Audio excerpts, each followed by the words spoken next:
Friends, Kongu Nadu, especially Kovai, is a land of hard-working and affectionate people.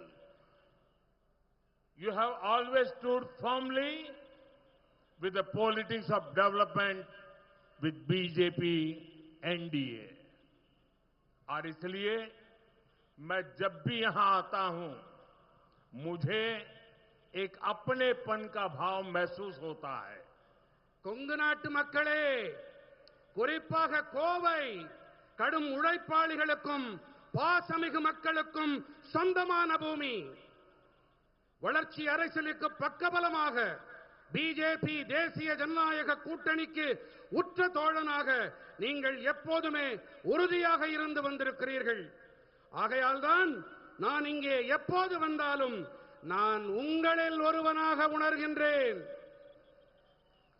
आज अपनों के बीच मैं अपनी पीड़ा और अपना गुस्सा व्यक्त करना चाहता हूं।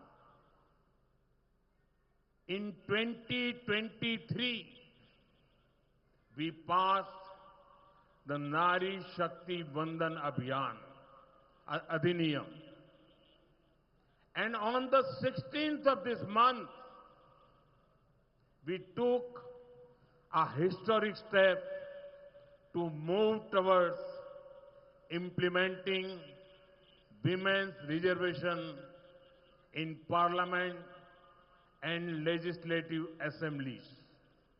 மக்களே, இன்று நம்மவர்களிடையே நான் என்னுடைய வருத்தத்தையும் என்னுடைய ஆதங்கத்தையும் முன்வைக்க விரும்புகின்றேன்.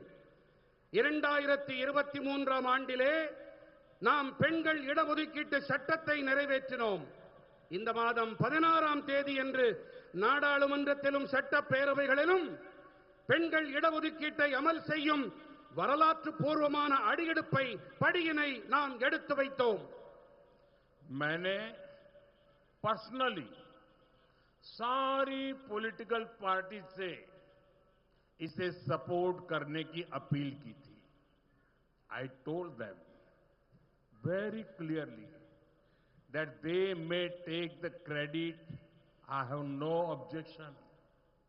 I only wanted sisters from ordinary families to be able to come to Parliament and Vidhan Sabha in greater numbers. தனிப்பட்ட முறையிலே கூட நான் எல்லா அரசியல் கட்சிகளிடமும் ஆதரவு கோரினேன். எல்லா பாராட்டையும் நீங்களே எடுத்துக்கங்க, எனக்கு எந்த ஆட்சேபனையும் இல்லை என்று தெளிவாக கூறினேன். ஆனா எனக்கு வேணுங்கிறதெல்லாம் ஒண்ணுதான், சாதாரண குடும்பங்களைச் சேர்ந்த என்னுடைய சகோதரிகள் நாடாளுமன்றத்துக்கும் சட்டப்பேரவைகளுக்கும் அதிக எண்ணிக்கையிலே வர வேண்டும் என்பது மட்டுமே என்னுடைய ஆசை.